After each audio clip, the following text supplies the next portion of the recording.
booties for black girl nerds.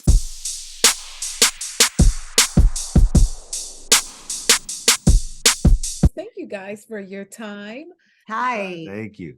Can I just start by saying the casting alone had me in. I saw little Bryce from Inky Boys, rest in peace to his dad. Yeah. I saw the homeboys from Me Too. I used to like watching them do things. There were so many cool people in this film. So Ava, what I would like to know, with a story like this, it's clearly its importance is obvious, but how does it even get in front of you?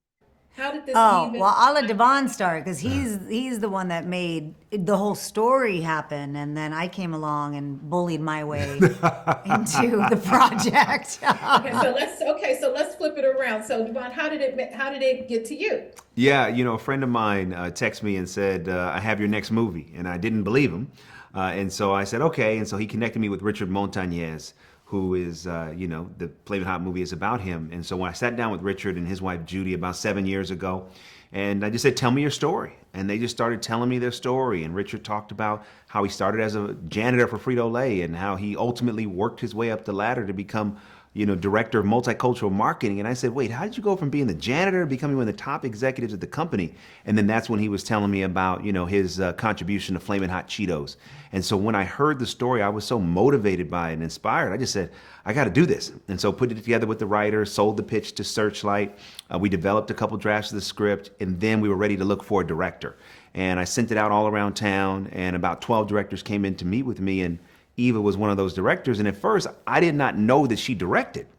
She had been directing about 10 years in TV before that moment. And so I said, okay. So she came into the meeting and, had her glasses on and the script in the binder and all these notes. And we probably met for 2 hours. Okay. It was the longest meeting I had. And she's like, here's how I'm going to make your movie better. And as soon as she left, I knew that the director had just showed up. And we ultimately took her into Searchlight. She did a brilliant presentation and then got hired. And, and the rest is history. What were you Eva, back over to you with your directorial eye. What is something you wanted very clear to convey? The performances are terrific, but from that perspective, what did you want to make very, very clear to the audience?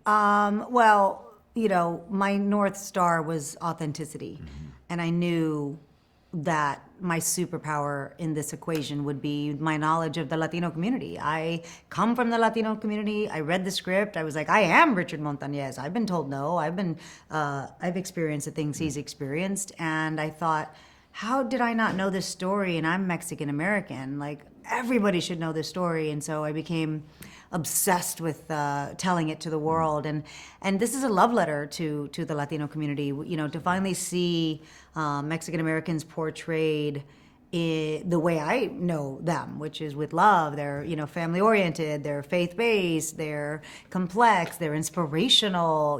We have amazing stories from our community, and we are amazing storytellers. And so I knew this would be a very special opportunity to define what a hero looks like to us. Mm-hmm. Hollywood defines what heroes look like. They're never black or they're never brown. They don't look like Richard, right? And this time I said, you know what? I want him to look like my dad. I want him to sound like my uncle. And so to have the opportunity to do that was really great. I don't want to ask anything else and get wrapped in the middle of it, but I will say I loved it. I had a little pretty cry. And Thank you. It reminded me of my neighbors. If you live in LA, it just felt like a very LA type of story to me. Yeah. And it was super dope for that. So thank you for your time. I appreciate it. Thank you. Hello, you guys. How are you today? Thank you for your time. Hi. Black Girl Nerd? Yes. Yeah, I love you guys.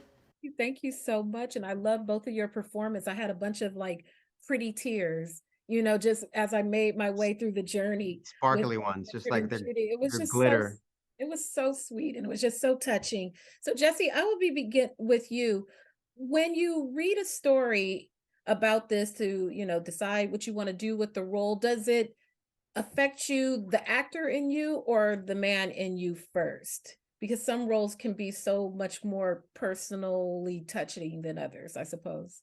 I mean, I never really thought about it. Like I approach it from an acting standpoint. I don't really work from place of emotion necessarily. I kind of, Very technical. yeah, I'm not technical, but there's also kind of like playing off of my scene partners and the director and the producers and writers, and you know, there's a lot more to it than just saying the lines. But you know, at the end of the day, if you can get away with making it seem effortless, almost just saying the lines, and adding some flair and some color and some spice, and some flaming hotness, if you will. Absolutely. And Annie, over to you for Judy. When you portray a real life person, is that a greater challenge for you than a fictional person? Is your process different when approaching a real versus fictional character? I would say yes. I mean, for me, with what I do, it's a very spiritual experience. I am very emotionalized in my work, and in anytime you're serving a project, I like to remind myself that my ego gets pushed to the side, and even more so when you're portraying someone who actually lived this life and this is their story and they're still here and, you know, they're still living it.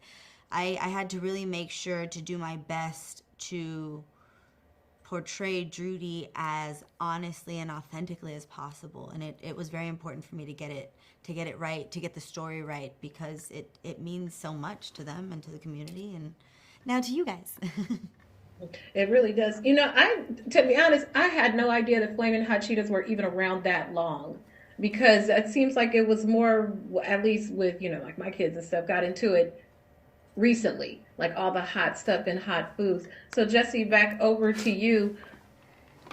With the importance of this story will be to a lot of Latinos will see themselves, see their families, and the way to work themselves into a new situation with bravery. What other messages would you like them to take away from hearing this story presented on a bigger scale?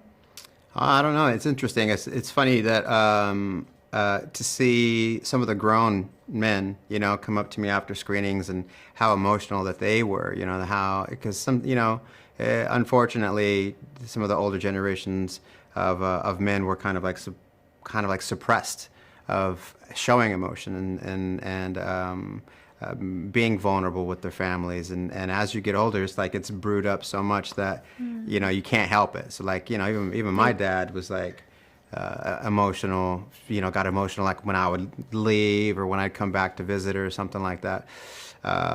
So I think it could be a catalyst for conversation, like being, you know, just enjoying family and the love story of that. Absolutely. Well, thank you guys for your time. Beautiful film. Really enjoyed your performances in it, and I thank you again. Thank you. Thank you. Take care.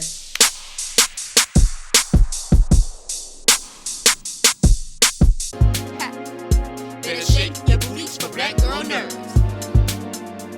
Better shake your booties for black girl nerves.